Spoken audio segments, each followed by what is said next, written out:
quarterfinals for the PA Collegiate Speed Chess Championship. The players have just started the first game. We're going to be tuning in just now. I have a guest commentator with me, the previous PA Collegiate Speed Chess Championship winner, National Master Mitch Fishbein. How you doing, Mitch? Good. How are you? This is looking pretty exciting already. Bishop A4 in the Bishop B5 check Sicilian. That's like a really trendy move. So this is already it's already looking pretty cool. So yeah, I don't know. This is an interesting. Do you know this? Do you play this with either color? No, no, absolutely not. I don't know anything what they're doing right now. I've also heard the same thing. The whole Bishop B5 check and being very trendy. I've heard that as well. Um, but I usually go like Knight C3 and then Bishop B5. So the other knight Yeah, out. yeah, yeah. This is looking more like a Ruy Lopez than a Sicilian, to be honest. But yeah, it's yeah, I mean it's like a Briar pretty much, so it's pretty cool. I guess that's kind of the point of Bishop B5 uh on move 3 is to try to get some sort of position. But sometimes it's different. It's not always like this. But this time, yeah. So here's an interesting moment where Chris can play D5 and lock the position if he wants, or he can keep it open.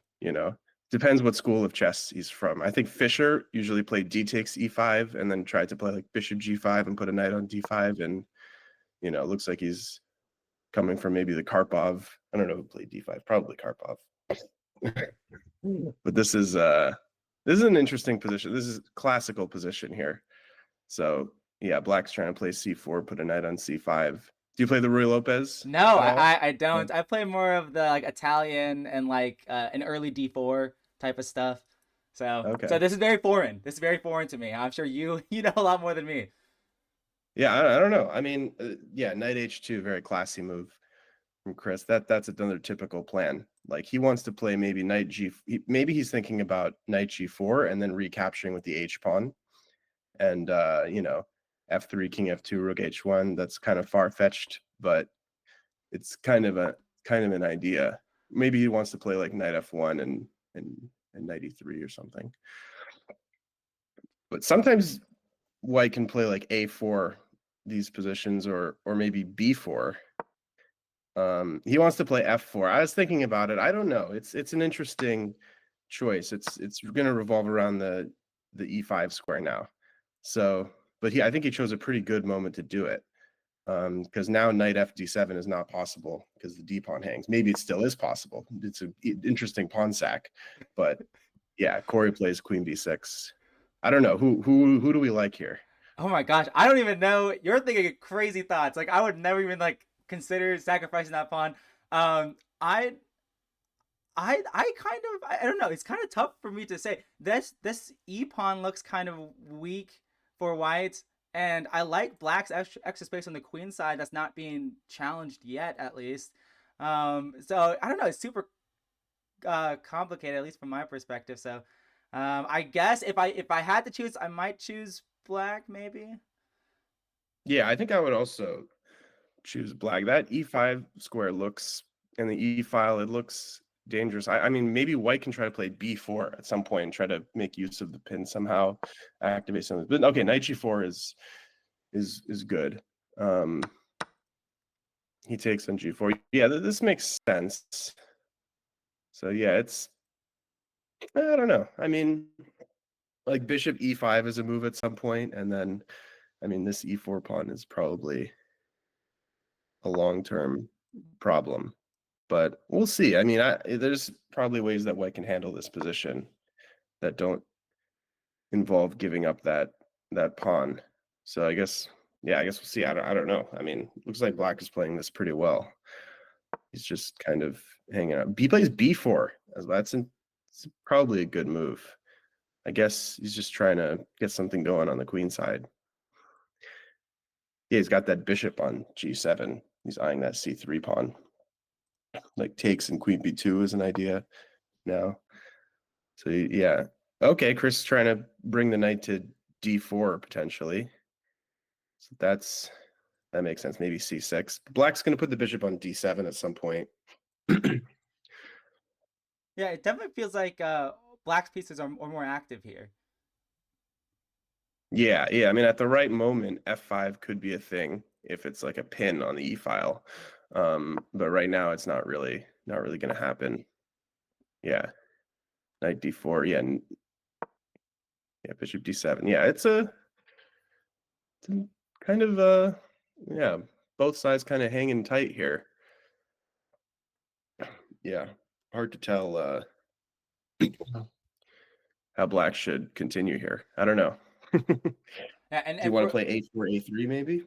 and just real quick for the stream, I know it's a bit laggy here. Looks like the frames per second is kind of low on the stream here, but I think everything should be running fine. If anyone's watching and seeing any issues, I guess you can let me know in the chat here.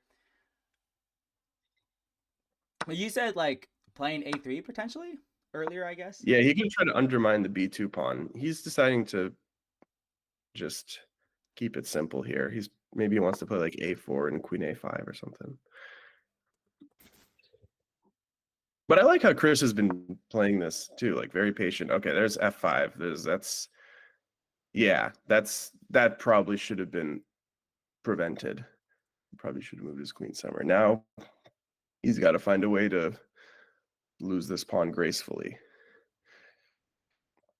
which is not easy.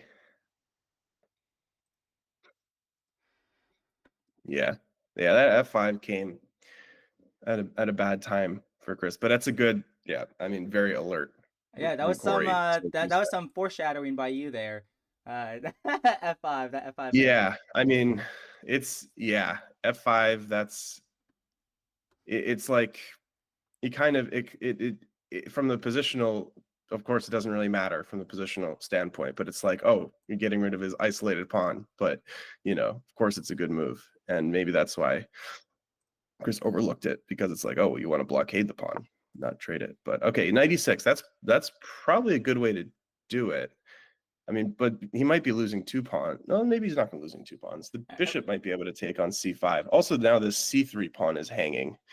A lot going on. There's a fork Wow. threatened on c7. Yeah, wait, yeah, there's I mean, he's going to take this thing with something. It's just a question of whether he wants to take it with the knight or the bishop. yeah, this is probably the most excitement we probably could have imagined for the first game here. And we have Jeffrey in the chat. Hey Jeffrey, hello. How's it going? So Jeffrey's actually going to be playing the winner of this match in the semifinals. Okay. So Okay. Oh, so he definitely is interested in seeing what's going to happen here. Then that makes sense. Oh, rook b6. That's a good move. Yeah, maybe I'm underestimating Chris's position a little bit, because he's might be able to take on c4 next. So queen c8 makes sense. Far white consider something like queen f3 maybe. yeah, But yeah, maybe this is sort of. I would Sort of consider okay. I would consider queen d2 because you're attacking d6 now. You're defending c3 at least for now. Oh yeah, maybe this is reasonable. Bishop d4 is interesting here. Okay, now this is c3 pawn is hanging. Maybe that's okay, because he'll play rook takes e4. But yeah, I mean, it looks like black is going to be up a pawn, but white might have some stuff. Oh, bishop c3 now. Oops. That's that maybe that's dangerous for black, actually, like queen takes c3, and then maybe he's going to get mated the dark squares, but that's kind of unlikely. So I mean, Chris can play queen d5, yeah, but bishop takes e1, bishop f2 comes with check. So I'm not sure. Maybe he just wants to sack the exchange that way, bring the bishop to c3. Yeah, I mean, black's position is kind of looking kind of holy there, without Yeah, that bishop. I think there's going to be a way to kind of smoke out the queen, like take rook d6 and queen c6. It's very like aesthetically pleasing if bishop c3, queen d4, appears, but that's two moves, and black is going to do something before that happens. Queen c4 making use of the pin. That's nice. Yeah. Down the exchange, but he has some he has this bishop on e1, which could end now. What is it, like only 20 seconds left for Cory? I don't know how much Chris has. Yeah, 52. Okay, yeah. Yeah. Oh my gosh. Yeah. Cory got a It's lot of with low questions to time, answer. that those dark squares, I don't know. Okay, that's interesting. Dang it, Fate. Wow.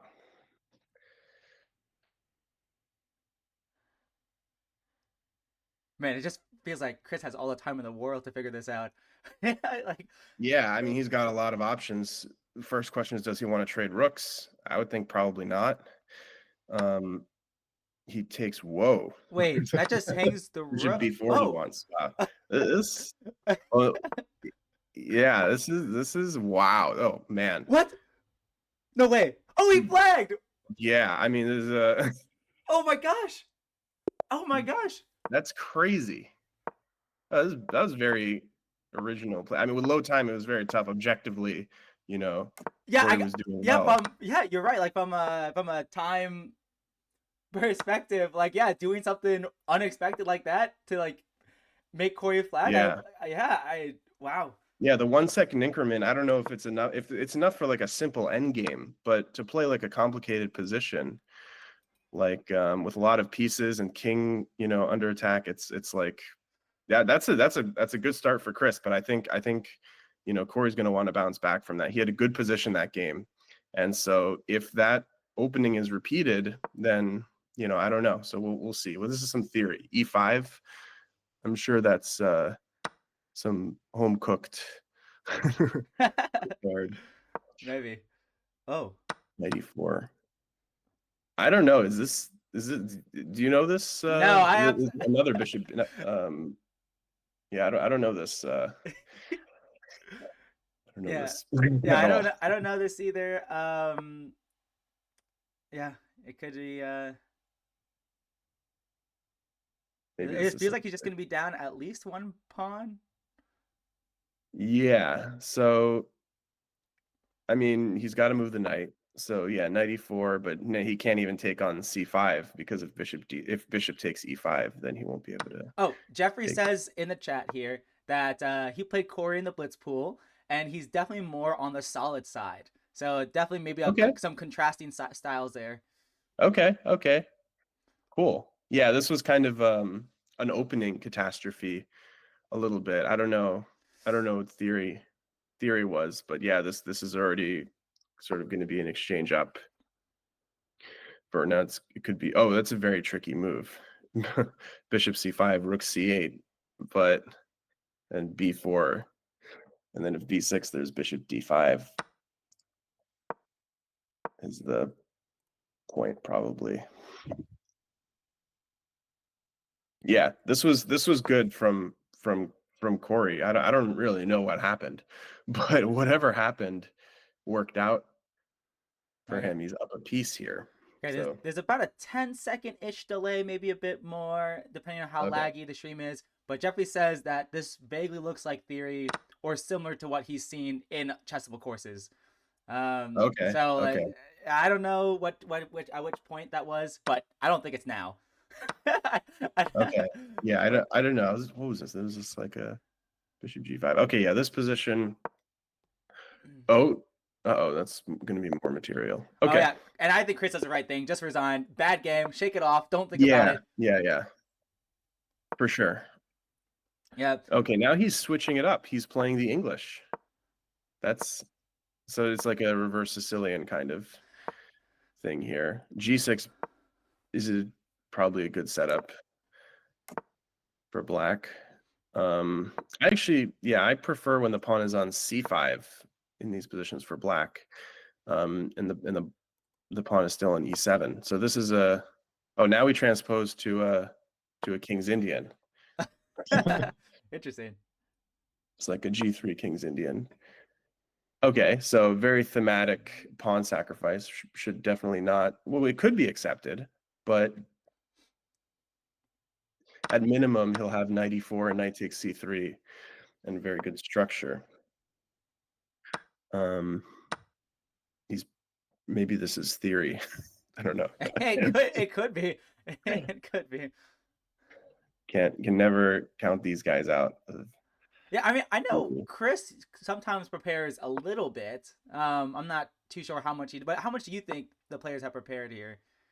They've probably looked at something. I would assume. You know, I don't know. I don't know how deeply. I mean, yeah, black of course has a structural compensation for the pawn. You know, but I mean, white has the center that's gonna at some point cause problems like e4 and f4 and e5. I mean, black has to take some care not to get kind of rolled over here. So, you know, but yeah, I don't know. It's I'm not sure there's really sufficient. Oh, that's a nice plan from black though. It's a great bishop coming to a6. Um, he's targeting that c4 pawn. And I also Especially, yeah, go ahead. Jeffrey also points out that Chris and Cory both play the Nimzo and the Queen's Indian defense versus d4. So they have. So I guess they're both going to be very familiar with the with these black openings, I suppose. Okay, So okay. Nice. There's a nice move from Cory. He wants to play queen a4 and then target the c4 pawn that way. Yeah, Chris is going and trying to give mate. wow. That's definitely the thematic option. I think it's probably the right way to play. But now there's a threat of queen takes d4 and the rook on f1 is hanging. So I don't know. We'll see how Chris handles that. Rookie one, very patient. Yeah. So yeah, I think what you were getting at is like if now if Cory does the queen trade, now that open c file will be hard to defend. That's the point. He wants to be able to take back with the c pawn and open up his rook there. But yeah, Cory is probably looking to trade on his terms as well.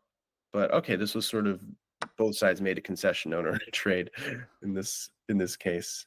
So yeah, so Chris is giving the pawn back, or maybe it wasn't possible to keep it, but he's got the center, and Cory still has a very decent position. I think All right. bishop c4 is an option. King f8 is good. It feels like Black's bishop is better than White's bishop here. I would love to like maybe trade it off. That's my one of my Yeah, thoughts. bishop f1. You think, yeah, that's probably a good move. He should probably consider doing that at some point.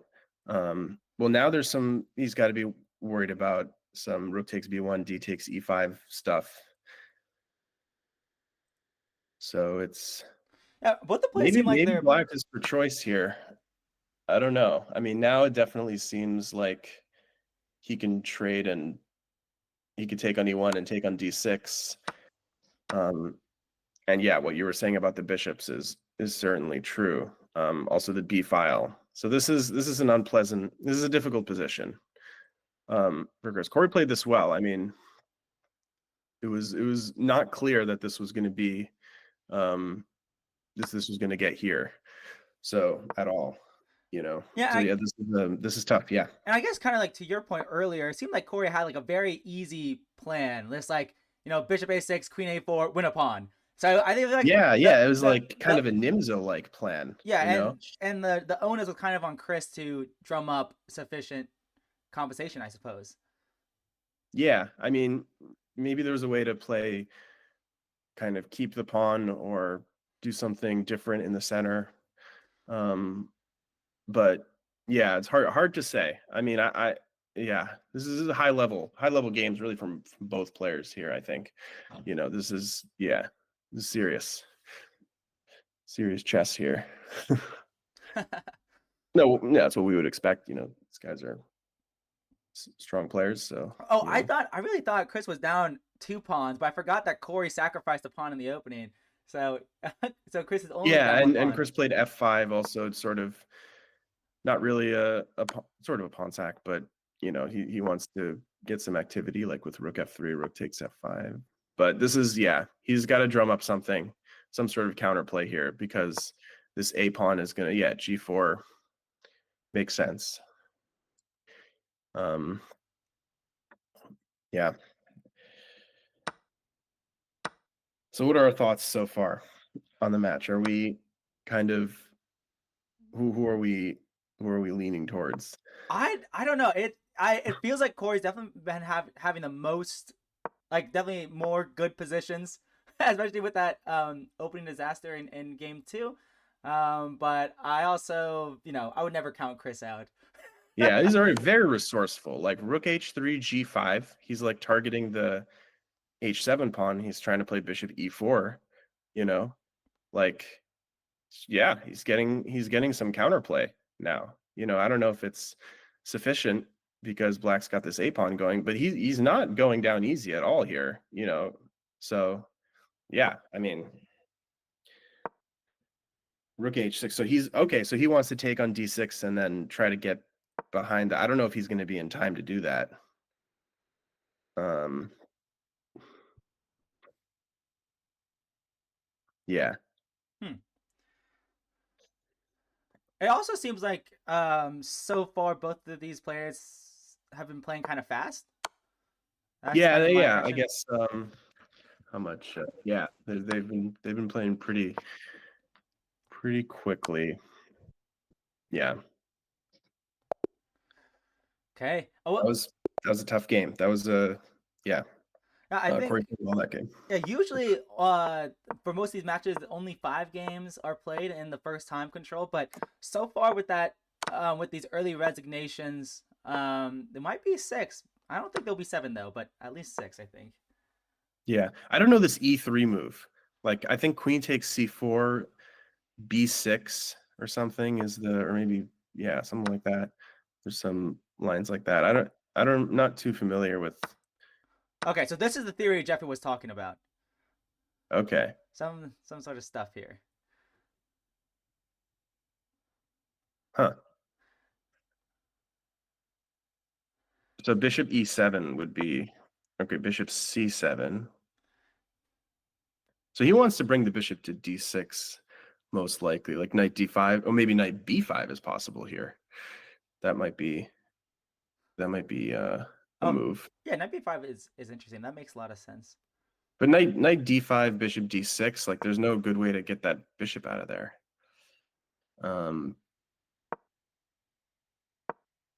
I don't know. Yeah, like this seems like white's like winning a pawn in. So he wants to play b6, probably, but b4. Yeah, I don't know. Hmm. There's definitely some sort of move order or something that earlier in the opening. I don't know, but this is like doesn't look that great for black. I don't know. There's probably something um, something that makes this better. Yeah, Not sure. I have a feeling this is like the second Nimzo game that maybe didn't go in Chris's favor. Oh, it's hard to tell at this point.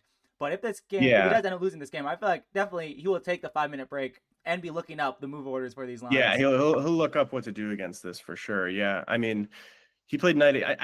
Maybe he's okay. A5 was a very nice move. He's prophylaxis against b4, which is a move that white would definitely want to play at some point. And also he can play b6 at some point and then undermine that bishop on d6. So that's probably his plan in the near future. Knight f6 makes sense. He's looking at knight e4. Yeah, maybe this is okay. This point. A5 was nice. I don't know. Maybe white can try to like keep the pawn somehow. Even if white doesn't keep the pawn, the bishop pair is going to give him an advantage. But yeah. So now the line that both sides are looking at is like knight e4, bishop e7, and then after the trade, black can't take on c5 because there's back rank mate. Hmm. And so maybe he should play rook e8 here. Rook d7. Okay, that makes sense. So he's developing. If that's bishop b5 is a good move. Yeah. Oh, yeah, very nice move. Very alert. Yeah. Yeah, Now this is getting really dangerous it is. for It's for hard to Chris. even just make a move here. Yeah, 5 is good probably. Rook d8, king f7 is still 95 is yeah. This is tough. Yeah, the queenside pieces didn't really get out. So yeah, this is going to be difficult with the pin along the back rank. It's going to be like bishop d7 is bishop e8. He's going for mate. Wow. Also, yeah, that's it's a difficult position. That's a but I mean, Cory played this game very well too. I mean, yeah, definitely there's some opening things that need to be worked out, you know. But yeah, And I'm sure he'll look at that and yeah, yeah. and Jeffrey in the chat mentioned how Cory has been over 2,700 chess.com blitz before, and he said Cory's 1,900 USCF rating is a joke. I don't know. I, Yeah, I mean that yeah, makes sense. it's That hard makes to sense. know. I mean, 2,700 blitz on chess.com is like you know, very good. And so it makes sense that, people don't play as much over the board and get really good online. It's very common now. So yeah, usually like when preparing for an opponent in an OTB game, it makes sense to look at their online to see, what they play or their strength. It's sometimes even more accurate. So So Bishop F6. I'm not. Is he gonna try to play like Rook H8 at some points? But yeah, he wants to play bishop g6 and rook h8. It's very difficult to stop. okay, I think the it's immediate mate. yeah. Okay. Yeah. Oh, that was good from. So he's going back to e4 now. He's going to get that Rui Lopez looking position. um, so yeah, I don't know. He did win that first game in this opening, but It was so I'm not messy. sure he was thrilled with the position he got. Yeah. You know. For what it's worth, in that first game, the engine was giving the blessing after the exchange sacrifice. It was like 0.0, Really? which means nothing. But I guess yeah, it's That's kind of that's interesting. that's yeah. That's good. So we're repeating exactly the same stuff here. He's going for f4 again. Maybe it's good. I don't know. To me, it looks. I'm not sure about it. That plan, but maybe it's good. Like bishop d4 and eventual e5, or even just trade off the opponent's dark squared bishop. Okay, We're repeating all the same moves. that's crazy. And apparently Cory has had a lot of experience in this because Jeffrey is saying he played this same bishop a4 line versus Cory in a 9-game blitz mini match. I guess they just for fun were doing a 9-game mini match for some reason. Wait, which And line? The bishop a4? yeah, so I Oh, guess bishop a4. bishop b5, bishop a4, I imagine is what he's Okay. referring to. So yeah, I'm sure Cory plays this a lot. I guess. Yeah, yeah. Oh, this has just become standard theory now, I think, on move 22 b4, I think this is still the same. Not sure though. Oh, like exactly the same as their first game, you mean? Yeah, I mean it's very, very close, if not exactly this. That's a new move, bishop a4, definitely. That's an interesting move. Wait. Oh, Um, okay. I was like, you can't take the bishop because of this pin. Okay. yeah. Yeah, I don't know. This is kind of interesting. Because a bishop d4 here looks like the move. But let's see. I don't know. Actually, I kind of like Chris's position more than I did in the last time he got this position. But knight d3 is a thing.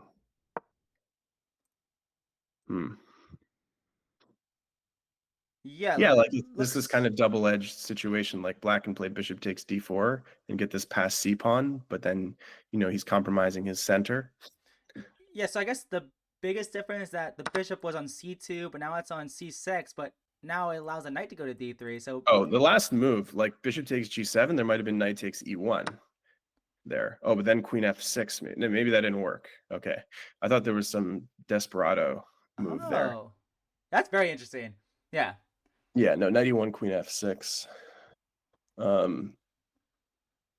I mean, white has some attacking chances here with that bishop. That bishop is like the guardian angel of black's king on g7. So, without that bishop, it's dangerous. It's always dangerous, even if it's not immediate. I mean, rook f1 here, queen takes c3 is the point, and it covers f6.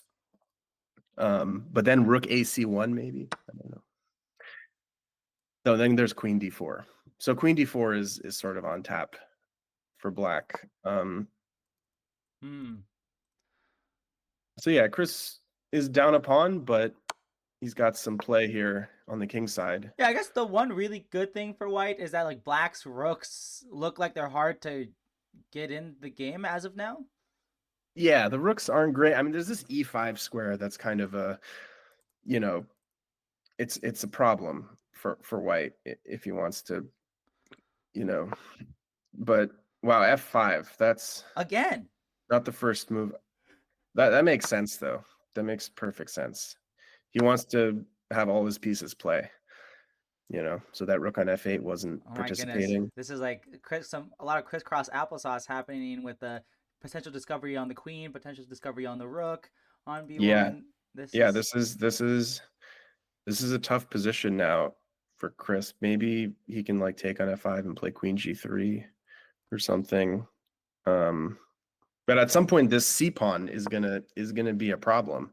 So he's got to drum up some counterplay before that thing queens. You know, that's gonna be the plan probably.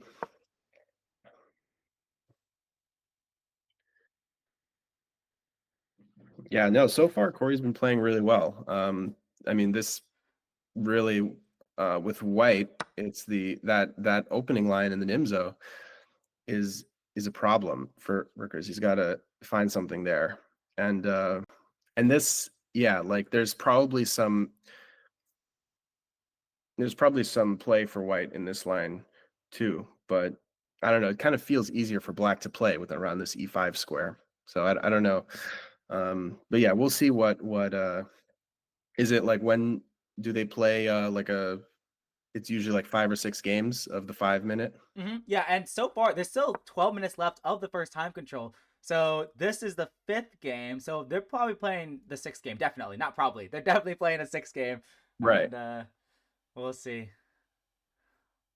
But yeah, I do agree. It definitely feels like Cory has had all the easy positions.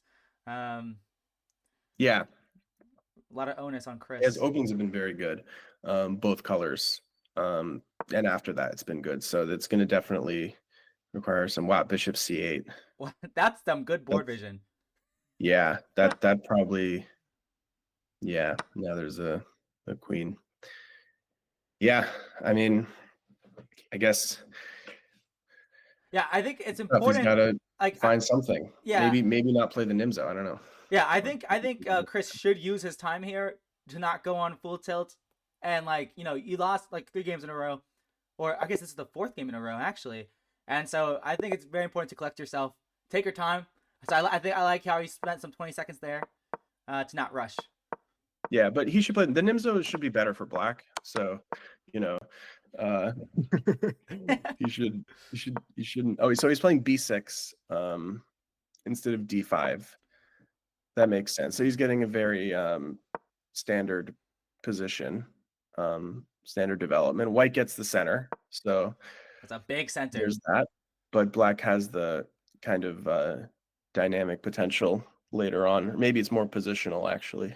Yeah, I remember in the first match that Cory played, he was playing against the lowest rated seed in the tournament, and he was just the person he was playing against. He was just like doing all these like modern setups and like not taking the center, and like Cory was just absolutely crushing with the extra space.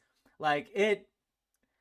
I mean, it's hard to tell because I mean it was definitely a much different opponent, but still, I feel like Cory is more than happy for a position like this, probably. Yeah. I mean, there's always the risk with taking a lot of space is that, with space comes responsibility, they say. But yeah, I mean, white probably has a pleasant position here. There is some questions about how white should develop his kingside pieces. I think black has relatively comfortable development, like knight c6 can come. Black is never really worried about white doubling his pawns there. That's going to be like a advantage for black in that kind of position. So I think yeah, Cory's probably thinking where to put his pieces, like bishop e2, knight h3, or and then I have two. I don't know. But he's looking at that d6 pawn, so maybe he wants to play rook d1, put some pressure there, and probably Chris is thinking about meeting that with knight d4. So bishop d3, he's probably just gonna play knight e2 and castle short. E5. That's an interesting move. That looks like a good move. He's locking out so like it looks kind of like he's giving up this d5 square, but you got to give squares to get squares. So And that's actually beautiful how like it's really difficult for any piece to go to d5 right now, or the knight yeah, or the I mean it bishop. takes, and once it gets there, it can just get captured. And he's at some point he's going to play knight d4. He doesn't need to do that. So the d6 pawn, you might say, well, that's a backwards pawn, but that knight on d4 is going to shield it from any kind of attack on the d file. So yeah, it's an interesting position. White has some kind of maybe queenside majority, but yeah, it's unclear. What's the plans here? I don't know. That's a great question. I have no idea either. This is very confusing. I feel like for Cory, I feel like it's easier. You're just gonna push the pawns to b4 eventually, right? And like put your rook on b1 and a1 and just play on the queen side. Probably plays on the queen side, yeah. Because he doesn't really want to go f4 because this e4 pawn is always going to be kind of a problem. So b4 is definitely sensible. Probably yeah, rook fc1, maybe even c5 at some point. Try to like undermine the e5 pawn. But yeah, maybe this is a advantage probably for white, even though black has this protected passed pawn. It's blockaded. It's still the middle game, so it's not yet super strong, but it has a lot of potential later on. So, Yeah, all the minor pieces seem to be pretty bad. I don't know whose minor pieces are better. I don't know. yeah,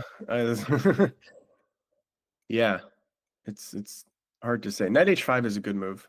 I think he's trying to maybe just get rid of that bishop or play knight f4. But yeah, I mean this yeah, maybe it's not so clear that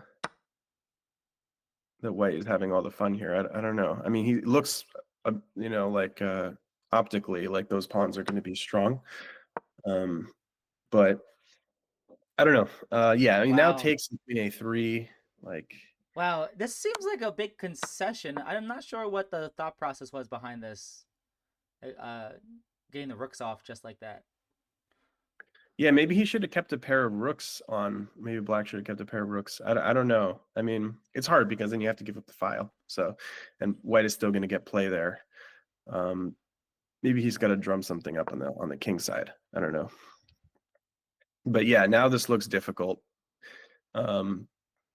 This b pawn is probably going to be strong. Yeah, Black that has to get some counterplay probably against white's king somehow, like try to bring the queen e7, queen g5 or something. That would be my instinct. C5. E5 is maybe it's good, but it's kind of like pushing the pawn and then like it's blockaded. Mm-hmm. Maybe that's right. I would have been more tempted to play like b5 and queen b4 or something. This, yeah. So Yeah. he's probably he could also try to play like h5, h4. White wants to remove the blockader on c6 and promote the c pawn at some point. It's not that easy to do that right now, but Yeah, it seems like Cory's in this game for the long haul. probably draw is the most likely. Yeah. Queen g5 and like queen e1 or something. Wow, active defense. Could get a draw like that. Queen g5, queen e1, queen e7, queen b4. Yeah, I don't know. Now this is getting dangerous for white, I think, because this d pawn is getting unleashed. Like queen e3 and d3 is possible. Oh. Um, I don't know. It's getting, yeah. Maybe there's some resources for white, like queen b8, queen takes e5, but it's kind of this d pawn is running fast. So, he's got to blockade that thing. He's Well, got to if d3, can you go queen c3 and just pin the pawn? Is queen that c3. Yeah, queen c3 is good. Then bishop b5, I guess.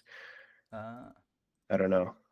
but yeah, at the very least, white is playing more of a defensive role at the moment, so that's got to be good Yeah, at but queen least. c3 is a very important resource.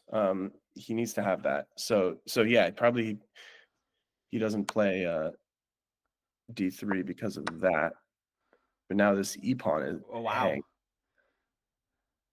Huh. So I guess we're gonna have a draw. Maybe he takes on c6, but that's kind of dangerous. So he'll probably just go for the perpetual. Oh, he's gonna take. Okay. Oh Okay. man, wait, hold up. What's that? Wait, that pawn's got No, to be it's good. unstoppable, It's right? good. It's gonna be like a 4-on-3. That both sides are gonna queen, probably like queen d5, queen e2, c6, like that. But that's an advantage for white. So Yeah, I guess Cory could. It's up to Cory on maybe how long queen this game c2. goes. I don't think it matters. I think we're just gonna get that position.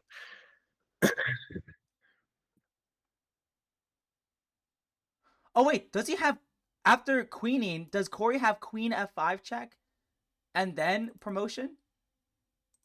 Is that the Oh, that's a problem. That is, so yeah. maybe queen c2 was necessary? Yeah, maybe you should have played queen c2. Yeah, wow. Wow, Oh, yeah. and Chris realizes it. Yeah, he could try. He's got to play queen a6, I guess, but then still queen f5 is winning. So, or among other moves, Wow, probably. that was just like that's got to be a horrible feeling there. Yeah, because it looked like he And kind just of made him had a want. difficult position in the middle game, but then he came back into the game. And is this? Okay, yeah. I mean, yeah, we still have 2 minutes left of the match clock for the first time control. So yeah, this is the first game that's gone to the seventh game. Okay. First match. So I guess they're playing pretty quickly. I don't know. I haven't really been paying attention to the speed, but I guess it's been quick. So Chris is switching up the openings now, playing something kind of, positional. And actually most of his openings they look very positional. Like the bishop b5 seems to me like kind of a positional line. But I don't know. E5, yeah. I mean, black is playing very standard moves here too. Probably the question is, do we want to play d5 as white, or do we want to keep the tension? Chris decides to keep the tension, which makes sense. The advantage of playing d5 in these structures, the bishop on b7 is kind of out of play, but typical plan for black would be to play bishop c8, bishop d7 after that happens. So, but Chris is playing very keeping the tension. I think in this match, both players keep the tension very keep the tension always in the position. So, Yeah, that's one thing that uh, I really respect a lot. I'm these players are definitely better than me, so it's always yeah, good learning moments. yeah. Yeah. So queen e7. Now it's like d5 is sort of more of an, but okay, like he's not really threatening to take on d4 and take on e4 because there's going to be a pin on the e file. So queen e7, I guess. I don't know that move. He was getting out of the pin. Never mind. He was getting out. D takes e5 was eventually going to happen.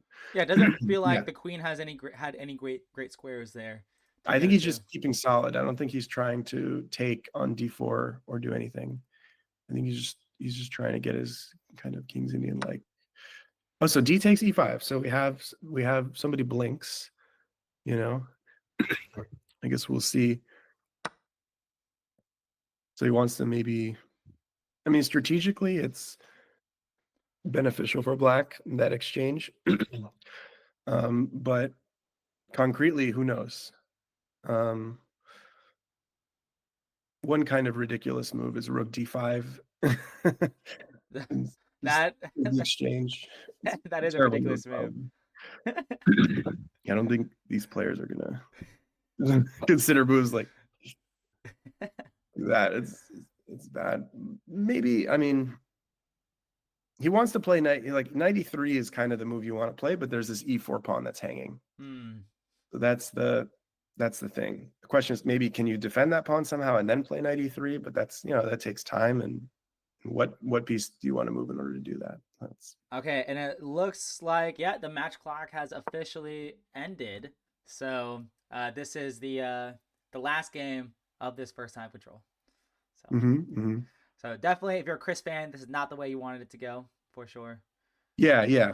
Um, yeah, he'll have a chance to kind of look at some lines and figure something out in the opening, I think, because he's kind of had to move around in the openings a lot, which is maybe that's okay, but for blitz, I feel like it's nice to stick to one one thing, That's funny coming from you. You play like a lot of things.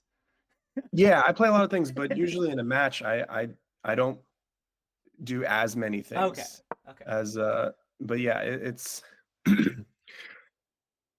he's played 3 different first moves with white, Hmm. in this match. It's not a problem, you're a universal player, that's the modern, the modern player. The modern player is universal, you know. But it's making he's gotta like Wow. That knight reinvent the wheel that here. knight on B3, is it that is that good there, or actually I have no idea if it's good there or not. I don't know. I mean, knight d4 is the probably where it's headed. Oh. Yes, But that's good vision. yeah, it's like a kind of a typical King's Indian idea where you go like a4 b4 knight b3 like this. But it's definitely double-edged because you got this a4 pawn that's kind of weak, and you're kind of giving white space on the queen side. Yeah, like So right now, like I don't even know how you defend that a pawn, or if you do even try to defend it. probably no. Oh, rook d2. That's a good move. Didn't see that. Okay. Maybe black is going to try to go like bishop h6 and do something there. But yeah, knight takes a4 is on tap for white for sure. I mean, and then what are these pieces doing in the yeah, it seems like black should have something here. Maybe not though. I don't know, because yeah, another problem is like, well, there's this bishop on b7 that's kind of looking at its own pawn. You sort of want to play c5, but then you give up the d5 square, and then the bishop doesn't really improve. And white is definitely ready to play knight d5 in that case. So knight f1, he's smoking out the rook. So it's a question, maybe rook d4 to try to hit the c4 pawn. Oh, he just plays rook d8, keeps it simple. Hmm. I guess the issue with rook d4 is that you would have to worry about knight takes a4 opening up a Yeah, discovery, right? That's the issue. yeah. It's amazing. Like Chris is not in a rush to take that a4 pawn. No, yeah, he's playing this well, I think. He's just kind of hanging tight, So b5, what is the tactical justification for that? It's the e4 pawn is going to be loose, but I mean, he could take on d8 first and then take on b5 maybe. Yeah, I would take on d8, take on b5, pawn's a pawn. That's what I would. Yeah, That's what I I would mean, say. yeah. Knight d5. Okay. So he's kind of playing this in a way, he's not being materialistic here, at all. Yeah, that's amazing to see. I He's would. actually saying, that knight on b3, he's playing against that knight. It's like it's a question, is it good? It covers a lot of squares, but it can't really get out. I mean, it can play knight d4. He could play knight d4 at some point, but it's probably my feeling is that it's good. It's good there. You know, but the question here is, can he put some pressure on can white put pressure on the e pawn? And meanwhile, black is putting pressure on the d pawn. Rook d6 looks like he's trying to double. So yeah, queen d3 attacking the b5 pawn, queen e8 defending. It seems like a relatively balanced position. Yeah, I wonder how this knight's gonna get back in the game. Maybe going to e. No, you can't go to e4, or else the pawn would drop. So I'm not sure where this knight is going. The knight on f1 or Yeah, b3? knight on f1. Yeah. Knight on f1. Yeah, probably e3. Yeah. Okay. So he goes to e3.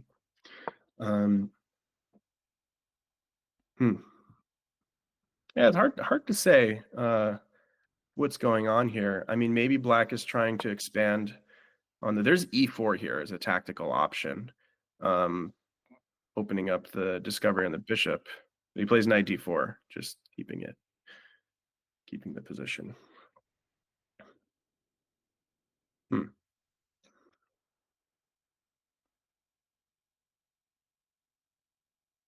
Yeah, I'd be. Oh wait, but now with bishop f1, the pawn is the d4 d5 pawn is like really hanging if you move the knight. Yeah, I mean, this is looking the white's king could kind of come under fire. Knight c2, he's playing he's playing cautiously here, making sure that nothing bad happens with this whoa. Wow. That works, I guess. That's a nice. There's a lot going on here. I assume you just move the queen out of the way. Oh, but then the e4 pawn is. Huh. So okay. So that makes sense. Yeah, I would also like to note, like, Cory wasn't some time trouble in the first game, but since then, I don't think he's ever been in time trouble, like, ever.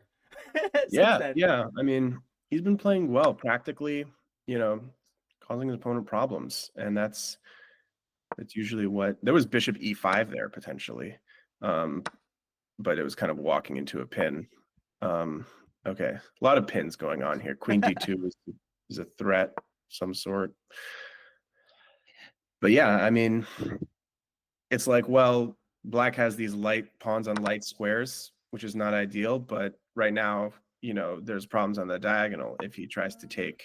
Okay. Like queen d5 was a move potentially in the last move. Okay, so Chris is going for the end game, which makes a lot of sense. He also has no time. I don't think he has time to think about the end game. Like, he has 2 seconds. Okay. Yeah. Yeah, I think what you were saying, playing that 1 second increment only in simple end games. So yeah, he's trying to get to that simple end game. He wants to get an end game here for sure. He's trading bishops though. So oh man. Yeah, time situation is tough. But it looks like really hard for black to really generate anything. So I think white can probably just sit tight, but queen b3. Oh wow, nice move. Oh, you gotta move. Oh no. Oh. Yeah. The clock.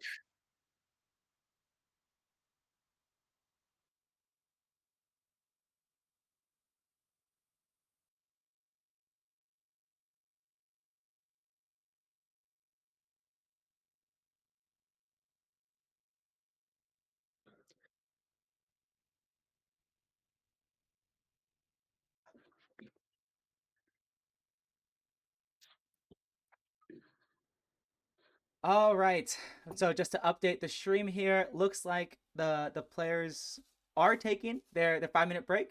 So the games will resume at 11:30. Then I think Mitch and I guess before we go to the waiting screen, Mitch, first reactions to this match. Yeah, well, it's tough. It's a tough match for Cory's playing extremely well, all phases of the game. So yeah, Chris is definitely on the back foot, but he's gonna have some time to take a look at his openings and kind of clean them up a little bit, and then I expect that he's gonna come back and have a good shout to come back. So I don't think it's the score line is one sided for now, but it's there's still a lot of games to go. Yeah, Yeah. for sure. And yeah, like the dynamic of the match is gonna change a lot as the time control gets shorter. I imagine it probably will, and yeah, it's gonna be exciting. We'll see what happens. Yeah, yeah. Okay, Looking forward to it. okay. Let's see here.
All right, everyone, we are live with the 3+1 time control now.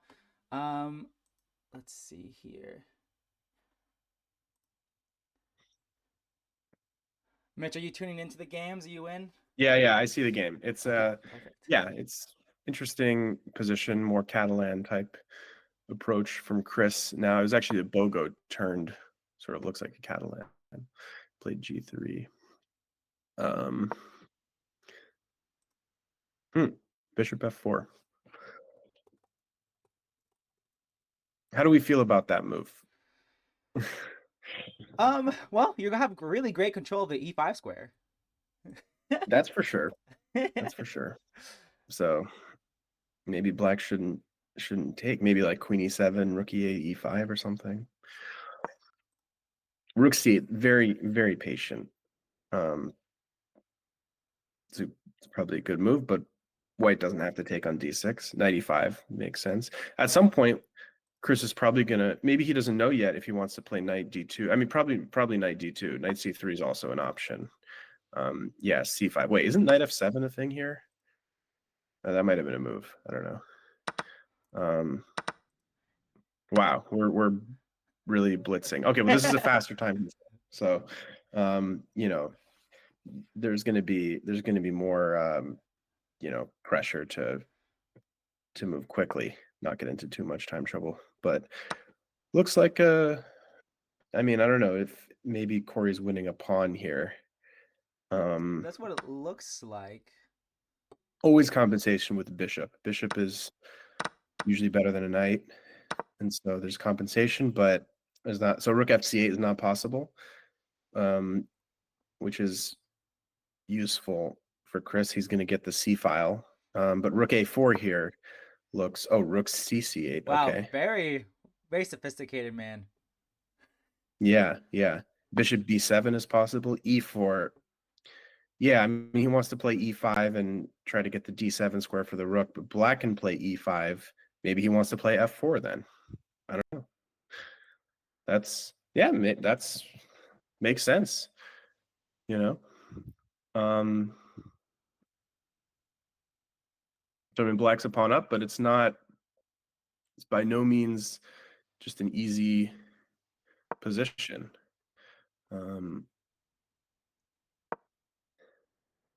Yeah, Chris is playing very he's playing with the initiative here.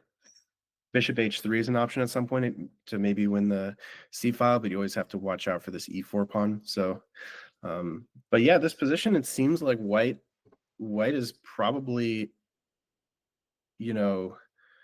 practically okay, maybe even objectively, I don't know. Hard, yeah, I mean, pawn is pawn. But, H6 is yeah, very, very patient. FE wants to play knight G4, or he wants to take and then go knight G4. Interesting. I mean, yeah, this seems like it's probably going to be a draw. Rook Whoa. D8 move. Wow, Corey's very tricky. Yeah, that might have been overlooked. But Bishop 8, Bishop H3. Now there's probably, I mean, 95 is a move, followed by Rook D2. But this is, yeah, looks like he's probably going to lose a pawn or two. Oh Yeah, man. I think H2 hits the bishop, and then Bishop F5, G6 is, yeah. So I guess somehow something Wow. happened at some point. This Rook D8 move kind of came, and black took over the initiative there. But yeah, that was good. That was good from Cory. But okay, now some counterplay. Bishop D5, King D4. It's not over. It's going to be very tough to evacuate this knight from E5. That's really the kind of linchpin. Black's position defends everything. Rook Yeah, A3, Rook F3 is threatened. and that's another pawn, I suppose. Yeah, this is very difficult position. Yeah, it's kind of beautiful how good this knight on E5 is. Yeah, it defends, it blockades. It's I mean, the only, I guess, practical issue is the clock. But it's not a difficult position to play. But yeah. Mm. He was setting up a trick there with bishop takes f7, but Cory was alert to that. Yeah, definitely. As you were saying, seems to be playing very well here. Yeah, for sure. Even here, the opening, I mean, the opening was probably okay. I mean, I think he had this opportunity to play knight takes f7 early on. I think, unless I was missing something. I don't know. Yeah, I completely missed it. I missed that move. Was Yeah.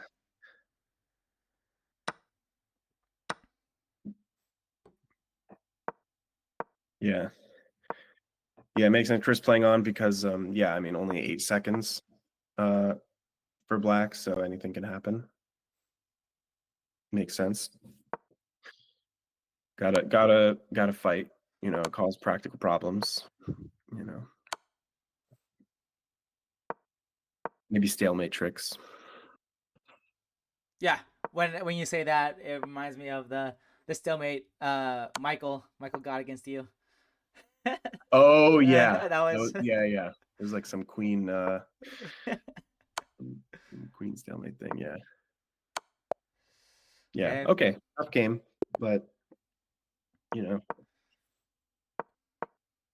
it's hard because like you could say, oh well, you should take your time and play good moves, but then if you play good moves, then you have to then you have to spend time, and then when you spend time, then you get flagged. So yes, it's just like a catch-22 a little bit with yeah, blitz. I don't know. I looked at this a little bit. E3 move. The computer just on low depth said that B5 was like slightly better for black. I'm sure that Cory has, sufficient preparation there with white. Like it's not just some, you know, random thing. But yeah, this E3 move, I don't know. I haven't seen it, but yeah. Maybe Chris is trying to remember his move orders now. I'm not sure. He's definitely in the tank suddenly. yeah. Oh, and to your point about playing fast versus playing slow. I mean, we saw against Justin's match against Ethan uh, from Carnegie Mellon. Justin was just playing so fast. He was like intentionally playing bad moves, but very very quickly. And Mhm. Ethan was getting into some crazy time trouble, and Justin ended up winning that match pretty handedly. So Yeah, yeah. I mean, you got it's blitz, you got to play quickly. So, that's you know, true. it's a very tough to balance. This position, yeah, I don't know. I mean, Wow, it's all the pawns moved is wild. yeah, white's a pawn up, black has, I guess, compensation somehow, but I don't know. His king is kind of open. Queen f6 is nice, kind of activating queen in a good way, but there's still this kind of problem with developing the queen side. Like if you could teleport black's bishop to like g6 or something, then it would be, oh, okay, so he could take the bishop now on c4 if you want. Well, he has a lot. There's a lot to think about here. For Chris, there's definitely options. Yeah, I'd be tempted to take that c4 bishop. It's kind of pointing towards the e6 pawn in a very strong way, it looks like. Yeah, the other thing is like, is it possible to try to trap this bishop on g3 somehow? Oh. Like I don't know how, but maybe knight g4. Okay, that makes sense. Is there a threat? Maybe not yet, but maybe there will be. Like knight takes c5 is maybe the next. Well, then there's bishop d6. So castles. Okay, so he wants to take now like queen g6, queen h5, but and then all you have to do is get rid of the knight on f3. But that's that's kind of difficult to do. Yeah, not the easiest task. So he's trying to stir something up on the king side here, which makes sense. He's got this knight on g4, and there's always, going to be some chances there. But yeah, of course, white is well centralized, and it's going to be tough to show something here. E4 is probably a good move. Yeah, E4 is Yeah, a very interesting move because like it does kind of open up a file that black does have a rook and queen on, but I suppose you're getting your queen centralized and all your pieces active too, so I guess it makes sense. yeah. But h3, so he's trying to get it, but it's just you got this bishop on c8. You'd rather have it than not have it. But okay, wow. So he just took on f5, allowed h takes g2. I think that makes it a little bit more tricky, but maybe it's still fine. Maybe there was a problem with GH. I don't know. But rook e1, wow. I mean, like it's a standard idea, like the g2 pawn in some, positions can give white's king shelter. But yeah, maybe it's one of those positions. I mean, queen h6 can be met with king takes g2 probably. Hmm.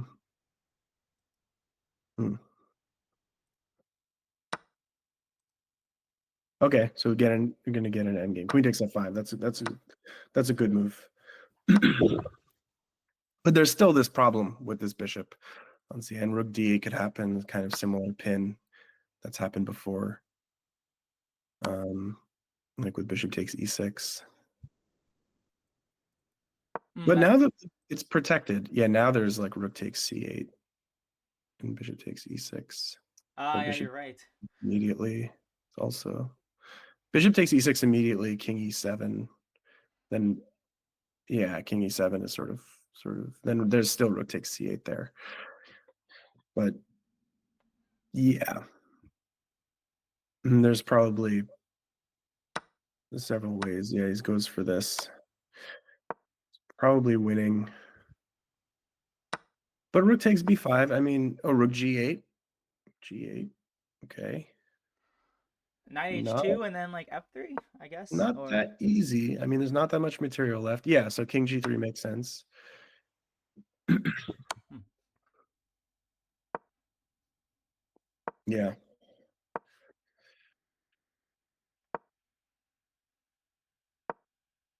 Hmm. I don't know. I don't know what's going on now. Wow. I guess Cory only has the two pieces for the rook. I guess that's his only material advantage, I suppose. Yeah, I think he wants to play f3, kind of stabilize. Oh, discoveries. Oh, oh, that's so weird. I don't know. Well, the rook was hanging. Knight d3. I mean, this b pawn is dangerous. Like, yeah, but he has a very, very solid Wow. setup now. If the question is, he could just corral that b pawn. Okay, rook f8. Yeah, so we're probably going to get a draw. Yeah, Wow. we'll trade. Oh, maybe. Whoa, Wait, wait. Isn't it just b1 queen? promotion? Yeah, I don't know. Some time trouble. Okay, but it's like just a few seconds per side. That's true. That's true. So yeah, when Chris is getting Cory to low time, Cory is making mistakes. There's But some discussion about fortresses, but the pieces were not protected yet. He's trying to get bishop b5 in. This is very critical that Chris was going to win something with checks there, because those positions, there's one fortress with bishop and knight against queen. That's a draw. There might be others too, but I know definitely of one. Okay, now we have a kind of similar line as we've had. Okay, so another kind of King's Indian type structure.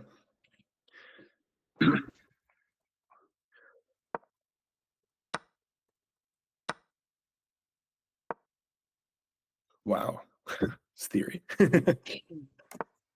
Um, it's quick moves.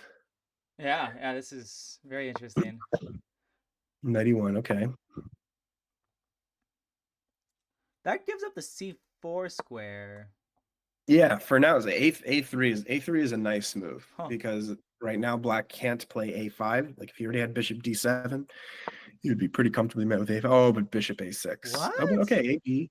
This is not clear. Wait, whoa, what did I do? You lose Wow, the that's a. exchange, but at some point knight C4. No, the E4 pawn is hanging here. Oh, he rushed with it, I guess. Yeah, maybe he could have started with something like Queen E2 or F. Yeah, That was a wild capture chain. but still, okay. Queen D5 could happen, and maybe he can get his knight on E1 out to F3 or D3. But yeah, this is going to be an uphill battle Yeah, I down a lot of for material. Chris. Rook D1. There's a pin. There's a pin. Bishop F8. There's Bishop E5. Hmm. So probably like knight. Knight B7. No, that doesn't work. Maybe white is winning back some material here. I don't know. Kind of a weird Wow. situation. What is the oh, he wants to play rook D8. Wow, very resourceful. Um from Cory. Queen F8, rook D8. Uh, Yeah, that's nice. that's good. But I mean white's gonna can win a couple pawns in the meantime. Okay, knight takes E5. So now some knight D7 stuff could happen. Um And it looks like we'll have Jeffrey actually join us for the bullet portion. So we're gonna have Bullet, yeah, okay, for the bullet okay. portion, we'll have Jeffrey hop on here. He's in the chat right now. But Cool. Yeah. No, that'll be good. We get some, we can ask him who he would rather face, well, with how well Cory's been playing today, I think the answer would be Cory is scarier today at the very least. Yeah, he's been playing very well. I mean, it's been, yeah, very, very few kind of, he hasn't been giving a lot away in terms of like, there's been very few unforced errors, you could say, like, Yeah, so I like the way you put that. Yeah, yeah, he's just been very solid. and that's very tough. Like it's harder than it looks to play consistently well in blitz without blundering. Like Yeah, and yeah. that was a nice move by Cory to force trades, a rook and queen off. So that was Yeah. Now he has a technical position here, which is very difficult, and more trades are likely going to happen at some point. The bishops are kind of eyeing each other down. So yeah, this A pawn the B pawn's gonna drop, and it's gonna be very tough. So Chris is trying to do something on the king side. Makes sense, maybe he wants to bring his king in.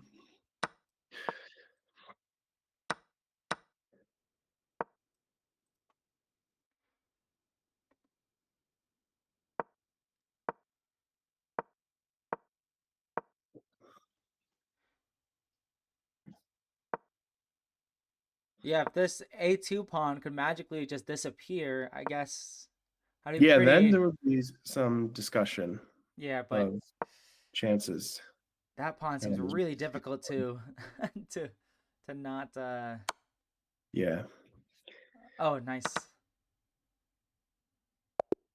tough. Yeah, I mean, yeah, difficult one there for Chris. But let's see what he's got with black. Okay, so he's switching it up. Now we got a QGD. Bishop G5, kind of old main line. Yeah, I'm not Uh, sure how badly it went for Chris in that Nimzo. I wonder where it went wrong. Yeah, Uh, this E3 move. I mean, it's different from the usual Queen C2 lines. hmm. That's why I don't really, I don't know, I'm not too familiar with that, but it's, yeah, I've never seen it, and I don't know, maybe the way he's playing it is fine. I had a quick look with the computer in Hmm. between, and it was the computer was saying B5 after E3. But you know, But yeah, like, I guess it was just so hard to play that like Chris decided to just avoid it. So it's kind of surprising to me that. yeah, I mean, he wants to switch it up, you know, Hmm. like when things are not going great, you wanna make, want to try everything Hmm. in some sense. If something's not working out, it's really hard to figure it out during the match, if there's an opening problem. Um, Yeah, and Jeffrey in the chat mentions that Cory almost always plays just 3+3 3 0 in the pool, and so he gives better odds to Chris in the bullet, but with a gap this big. Um, yeah, I mean it's going to be very tough. He's going to have to like win every game. yep. Um, you know, but we've seen he's done similar things before. Yeah, A he's lot getting of back from games. like 4 point deficits for sure. He's definitely has Yeah, he's had some crazy comebacks.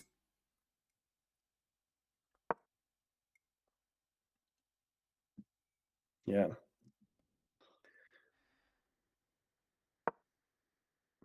Wow, E4.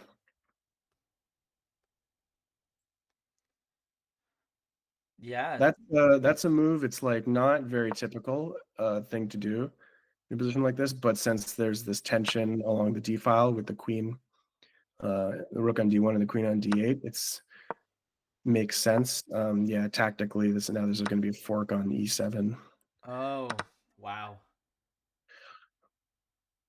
and then if the knight moves, there's queen takes C8. It's very, yeah, or knight Oh, E7. It's wow. it's a difficult Yeah, that's position. crazy.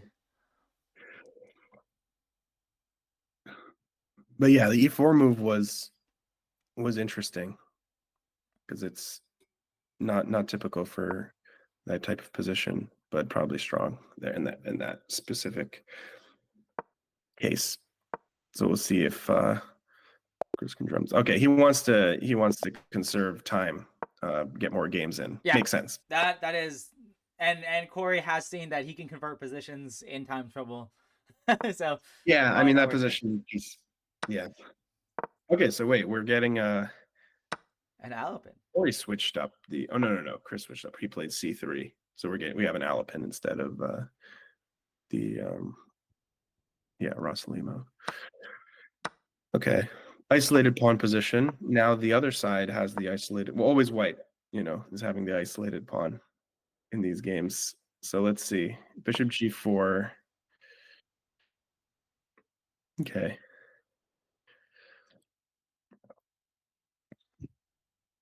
Looks like a standard looking position.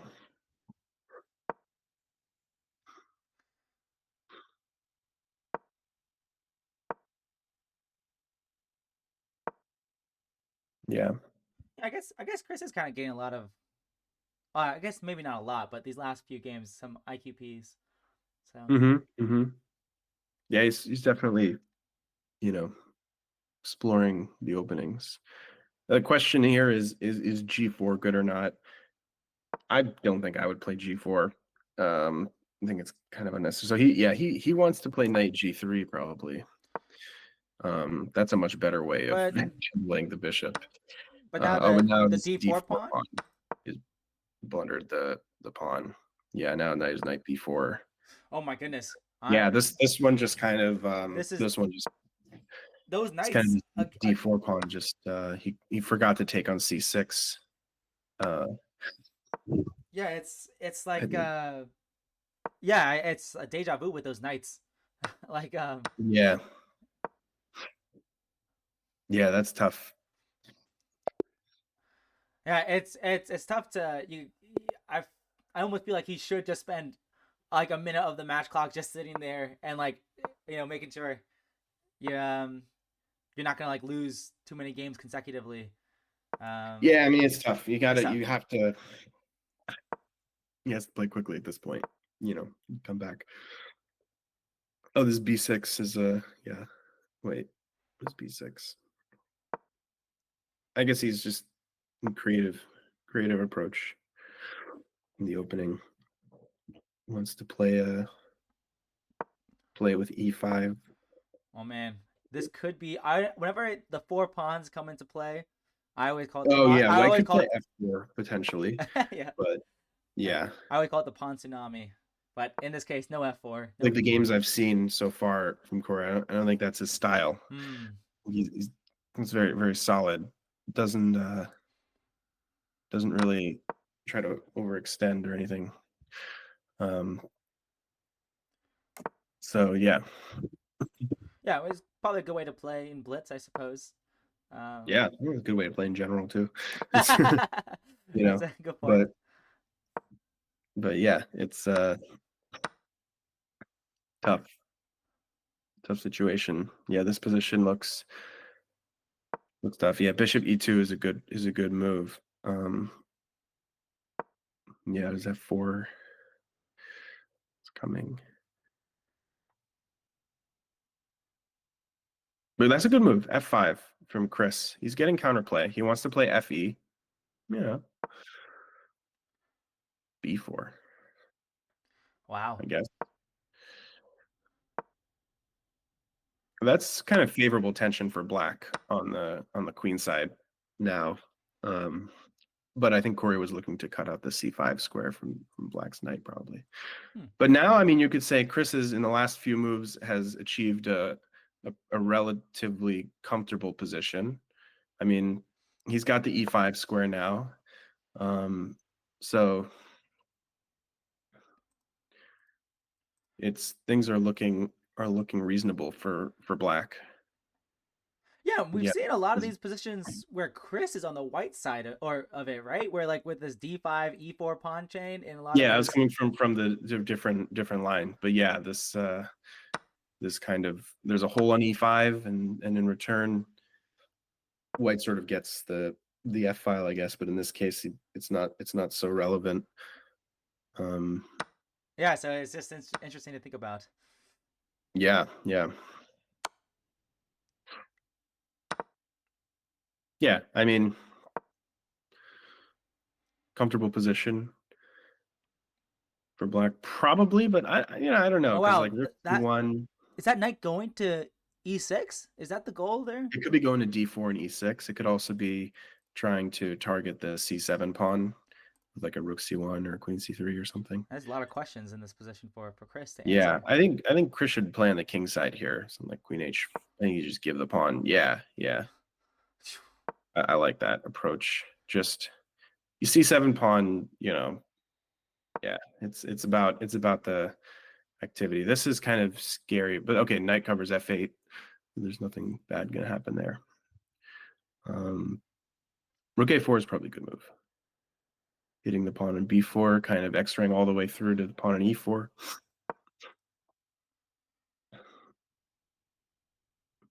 So yeah, Chris is looking in decent shape here. There's queen takes h. Oh no, there's not queen takes h2. g4 squares cover. So now he's threatening knight g4.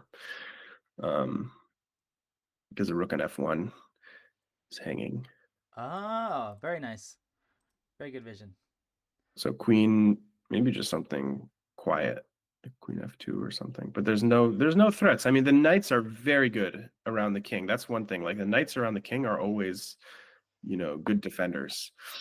And this No is threat there. there's only 1 minute and 15 seconds left of the second time control though, so this could very much be the last game of the second time control. So now what white wants is he wants to play knight takes c7, knight e6, and queen f8. And then at some point, Chris is going to play h6. When that happens. Wow. And yeah, I mean, yeah, this looks like a pretty good for black.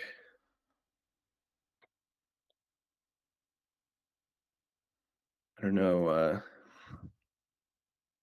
how can white draw up counterplay. He's trying to play bishop c2 maybe. It's not that. Yeah, maybe bishop c2 is annoying because it's kind of disturbing the step. So that's a very good prophylactic move. He's got rook takes c2 on Wow. bishop c2. Wow. Yeah, that's amazing. Hmm. Maybe like knight f8 or something. I don't know how white can drum something up, but he's probably looking in that direction. Maybe like bishop a4, bishop e8. I don't know. It's always like, whenever you try to get counterplay position like this, you leave your king Knight, open. can you play knight g4 now? There's queen f7 for now. That's Oh, going to be an idea. Oh, nice wait, move. what does that? What does that do? He just took a pawn, and the queen can't take because the Oh, rook because on the rook. f7. So now rook f3. And Yeah, yeah, this is the last game of the time control here. So it looks like Chris fought back. This is the yeah, very yeah, last yeah. moment. He gets a game here, which is good. Um, you know, he's fighting back. It was a good win. But yeah, he's going to need a lot more wins.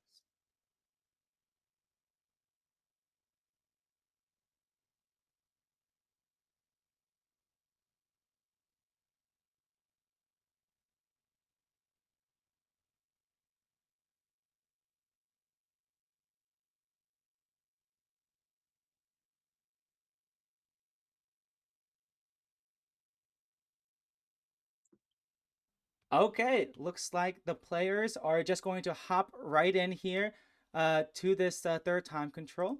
And I am just going to set the timer up here for this last portion. And we're just going to get Jeffrey on here in a second here. So it'll be a bit, the stream will look weird for a second here for us commentators, but it'll all be okay.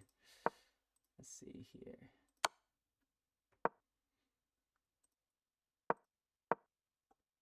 We got the Rogozin defense. Popular opening. I don't know how we didn't get this opening before, actually. Because I think this is in Chris's repertoire. Maybe it was a different move order from White somehow.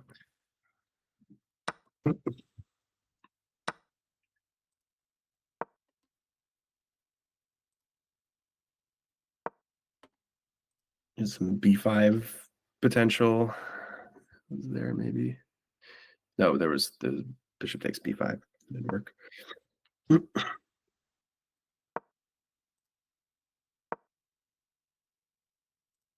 Hmm. It's a reasonable position for black.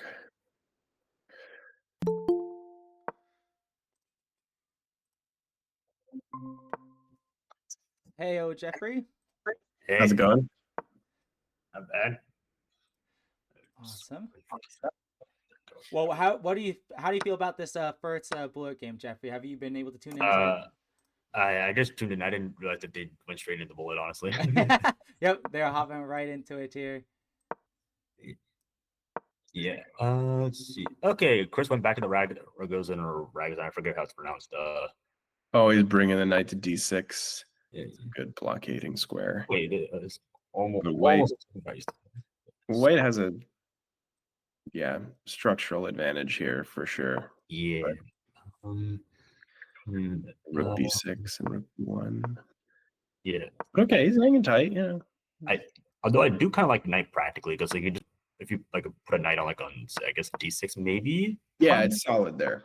It's solid, but yeah. queen e5. Okay, this Queen a3. Oh yeah, queen a3. Yeah. Okay. Yeah, he needs to do some. Black needs to do something on the king side somehow. It's okay. difficult. He's like has to cover queen e5 and queen takes c5, so he's kind of Okay. h3. Okay, trying to get something interesting. Okay. Yeah, this is gonna be. Oh, he should just go for the end game. Yeah, this is gonna. This is gonna be rough. Black should just trade maybe. Okay. No, but practically now he wants to maybe do something on the. Yeah, queen 5. He's gonna tight. Oh, queen a1. Whoa. Maybe go back. Yeah.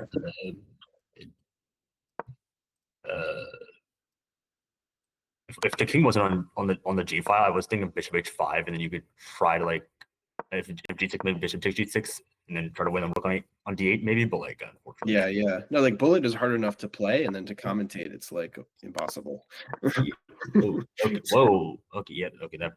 Okay. That's what. It's very, very fast paced. Nobody knows what's going on. This is. Yeah. Yeah, that works. Maybe some crazy stalemate. Probably not. No, it just hides on e5. Okay, yeah, that works. See, okay, oh, and finally back in the e4 game. Bishop e3 9 I guess. Okay. We're gonna get some theoretical. Are they gonna show us like theory that I can use in my games?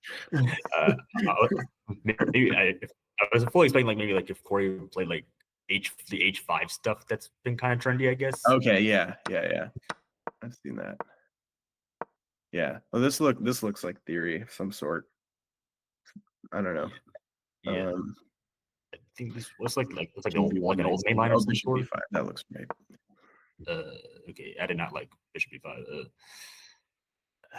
Yeah, I guess. Well, he's trying to win this b4 pawn. I don't know. It's double edged. Bishop b5. I don't know. Oh, but bishop c6. No. Knight b8. Right. Rook b8. I mean, do we really want to give you play like the Sicilian, like the Najdorf with black? I'm a Caro player by Caro. Okay. but I do play Sicilians from time to time. Because some lines in the Caro can get really dry. Okay. This is true, Jeffrey. I'm actually with you 100%. I've actually been doing the exact same thing. If White plays the two knights or certain knight c3 lines, oh my, I hate those. Yeah. Well, they say it's good to that's a good opening to play for a win, right? They say that. I don't know. Sicilians, you probably can't really go wrong with that, though. Yeah.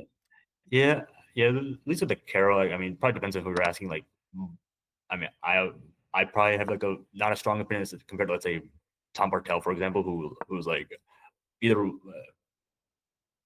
who has a much stronger opinion on the Caro. Like, oh yeah, how am I supposed to win with this? Yeah. That's certain lines like exchange Caro, but they're not playing super dry. Yeah. I guess exchange Caro can be tough. Yeah. Wow. I've been trying like Queen C7 stuff to avoid like if people say like a Bishop F4 stuff. I guess like instead of Knight C6, Knight F6, and like Knight C6, Queen C7. Oh boy. Uh-oh. Yeah, Black's king is There's Queen A2 and Bishop D3. very naked. Okay. Queen A2, King B5, Bishop D3. Yeah. He's just kind of. I mean, it's he's up a lot of pawns. He's probably just trying to keep the position. But I mean, White has some chances potentially now.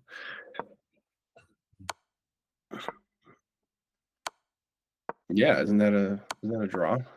Oh, no. I mean, it's Queen H4.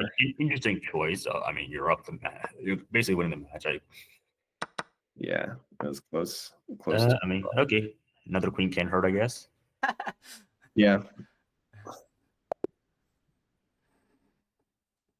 So I guess in bullet the openings are kind of irrelevant for the most part. Like, yeah, you can't really win a smooth game.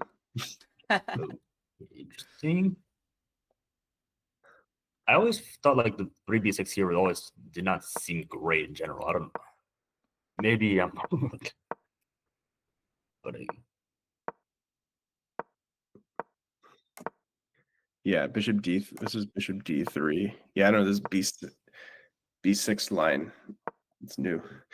We're developing new theory kind of here in this match. In this match, yes, I like it. These guys are trailblazers for sure. I did actually was also looking up that Queen takes C3 D5 Nimzo line that the E3 move. I don't know. I've never seen that move. Yeah, I don't know. Like at least my course opts for a different line where you just go like for like a hanging pawn, so IQP structure again, and just trade the queens off. Because Wait, like so against E3, what? Or you don't play D5 there? let's see, queen takes C3, D5, bishop G5, C5 first, and then I think Cory has played E3 recently, or if he plays D takes C5, I mean like that's probably just D4. Okay, I don't know C5. Okay, that's yeah, bishop G5, C5, E3, and then yeah, go into like a hanging pawns IQP and trade the queens off and stuff okay. for like for a simple like play against like structure. And Yeah. This position just went for a positional queen sack, which is okay. I'm always a fan of those. Always. Should always sack your queen if you can. You know. Especially if it's like, you get some color complex, some squares, dark squares, light squares, whatever you get, Yeah, you're gonna be sipping on your teapot, with after Yeah. very fancy. Oh yeah.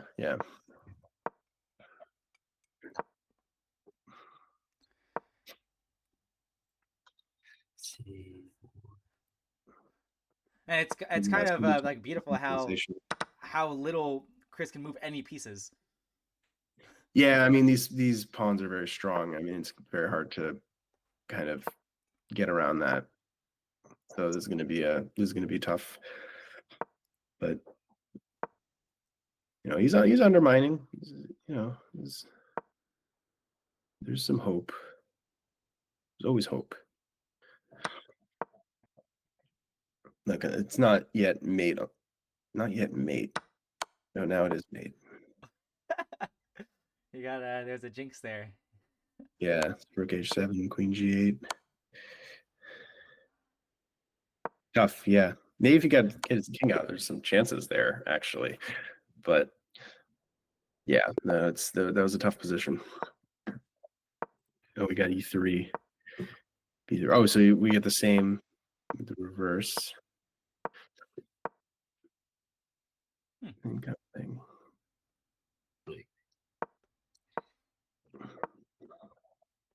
This is like a Kali Zuckertort, yeah.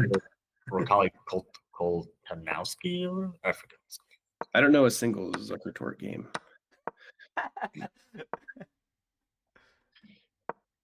There's some, yeah, I only know the name. Well, he played like this world championship match in St. Louis against somebody, right? Steinitz. But apart from that, I don't think anybody cares about Zuckertort. The truth hurts. Yeah.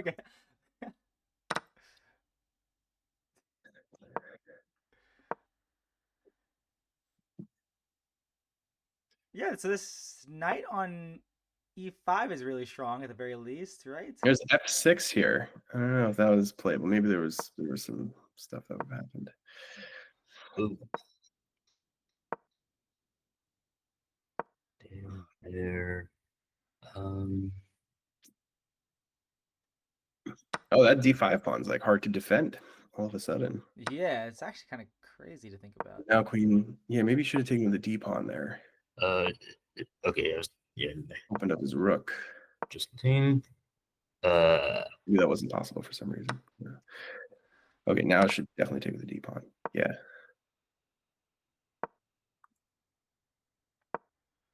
Knight on e6, really doing a good job with defending the dark squares. Yeah. I mean, that's just a great blockading piece. Now knight takes c5 is threatened. Problem. Ugh. Knight 4. Okay, that's winning an exchange somewhere. Yeah. Oh. No, you can go rook c1 here. Or rook b3. Oh. Let's see. He's still in it here. What the heck? Okay, did not like rook Oh, you know, rook d4 maybe there. Okay. Well, there's chances for white here. You got to pass pawn. He should have gone maybe b5. Yeah. Maybe it'll be a 4-on-2. Yeah, f6 is next practical is okay. getting Yeah. forcing trades at some point. Yeah. Okay. Oh, G takes. This position I think is a draw without rooks. Maybe very very close. Some positions like this are drawn, but they're there's in bullet, of course. It's irrelevant. This is probably true. I mean, this position seems like a draw, actually. Okay, we got 1 minute and 35 seconds left of the match clock, so this one will probably be the last game, maybe. Jeffrey, what are your thoughts about the earlier parts of the match? Like, was what went wrong for Chris and what went right for Cory? Um, If you have any I thoughts on do. that. Having played Cory a bunch of times in the pool, like probably at least 20 times at this point, and one CCL game. I do know that Cory knows his like main lines fairly well. And maybe I think there's an idea for Chris like to jump into lesser known lines or target specific lines where Cory isn't necessarily playing like the ultra theoretical move. Yeah, that's interesting.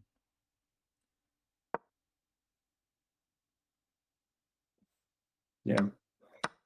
But yeah. Oh, you should sign up for the World Open. Under 2000. Is that? I mean, do people do that now? Like sandbag and it's not sandbagging. Wow. It's just having a online. I mean, there was like I think last year, like in the under 2200 section I was playing in, there was like 2 IMs, like Filipino IMs or whatever, playing in the section because their USCF wasn't just low enough. Yeah, I've seen some pretty strange stuff happening in the World Open in general, but yeah, for sure that's that's up there in terms of like people coming in with but oh, that's a good move.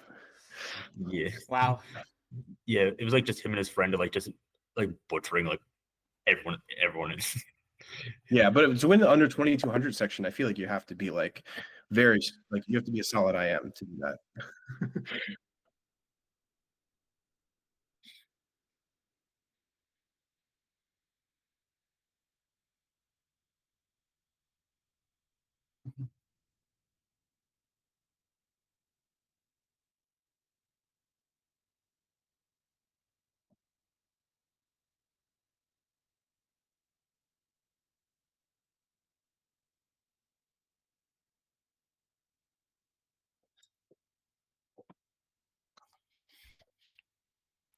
So, just for the stream to know, we're gonna get Cory up on the stream here. So I'm gonna move it to the waiting screen, and we'll be back in like a few minutes.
All right, we are back here. We have Cory to the left of me for the viewers, and of course our two other commentators above me.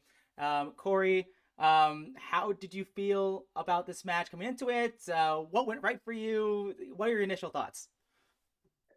I don't know how. I didn't really have a feeling going into it because I didn't really know anything about Chris, to be honest. But I heard that he did well last year, so. But yeah, he played very well. He was extremely resourceful, and yeah, it feels like it's been the trend over the last two matches. I think that like, I'm not that good in like time pressure, so when the time gets really really low, my opponents seem to do pretty well. But yeah. Yeah, it hardly ever happened this match. You were really playing super well. I think Mitch and I, in particular, are really impressed with how you played and everything. I guess I'll turn it to over to you, Mitch, first. If you have any Sure. any moments that stood out to you, or anything you want to say. Yeah. So I guess the one thing was I think you had this E3 move in the Queen C2 Nimzo, which was kind of a very strong point in your repertoire. And is that something you prepared for this match, or is that just something, a useful nugget that I can use in my games? So I play it, and I don't know. It's not actually that great of a move, from what I understand. Yeah, I looked at the computer. It said B5, but Yes. there's probably some stuff there for white. But I think you have to know the theory to like on why it's bad. And there's this trick that everybody falls for. I don't know if you can like follow this in your head. Yeah. But it's like after E3, if they play B5, you go A4 for like the typical thing, and then they go C6, you play B3. Okay. And it's, that's all very normal. But then they have this move knight E4, which seems to win the game. Yeah. But you can take on D8, they take on C3, and you play bishop A5, and Okay. you have like a nice game, I think. Okay. That makes sense. Yeah. Huh. Yeah. I mean, that thing is good. I'm gonna play that. So yeah, that was the main thing for me. I guess with black, you guys were playing a couple games in this bishop A4 like Rosalimo thing. Is that that kind of Ruy Lopez position? Do you think that position is good for black, like after F4? Or we kind of I don't know. What were your thoughts on that structure? I wasn't sure. It looked good for black, but I wasn't sure, Well, it's something that I feel like you can't really avoid. Like if they go for this bishop A4, C3, D4 plan, it's not something you can entirely prevent. And if you allow them to play D4, E5, oftentimes your position just collapses. Right. So me playing E5 and C5 is, I feel, sort of positionally necessary. Yeah. And then you just kind of have to deal with it. I don't know. Like not every position you get with black is good. So yeah. Well, it's like a Ruy Lopez. Are you comfortable? Do you play the Ruy Lopez a lot, No. or are you mostly Sicilian? Okay. Yeah, I basically only play the Sicilian. But Okay. Yeah. No, I don't think it's a horrible. Yeah, I thought your opponents are very good, in this match. So yeah, it was good. And play overall, it was really, really good. Very solid. That was my impression. You're a very solid player. Don't take too many chances, but very pounce on the opponent. I was saying like to Nate, a lot of unforced errors. Is that I don't know. Is that's how I would describe the play. So I guess congrats on winning the match. I thought it was pretty well played. Yeah, thank you. Yeah. Jeffrey, I don't know if you have anything to add to that or any other moments or things you want to highlight. Yeah, you definitely knew your main lines very well. Yeah. It's kind of out of necessity because I only play like 2 lines. So like I just have to know what they do. Like I get into a lost position and I'm like, okay, what do I do? Okay. Well, do you know who you're playing in the semifinals, Cory? I think this time I do. I think it's Jeffrey. Yes, right? It is Jeffrey. So Jeffrey got a jump on you in terms of looking at your games. I guess. Are you taking? Did you think about this match at all against Jeffrey beforehand, or are you just taking it one match at a time? I guess you can't reveal too much in front of Jeffrey here, but like, how are you feeling? Oh yeah. I have a master plan concocted for sure. Yes. No, I mean, how am I going to prepare 2 weeks in advance for a match? That'd be crazy, I think. So no, I'm not. Okay. Okay. Well, I don't. We should all go back to our regular Sundays. Now I guess it's a good time to stop it. I guess.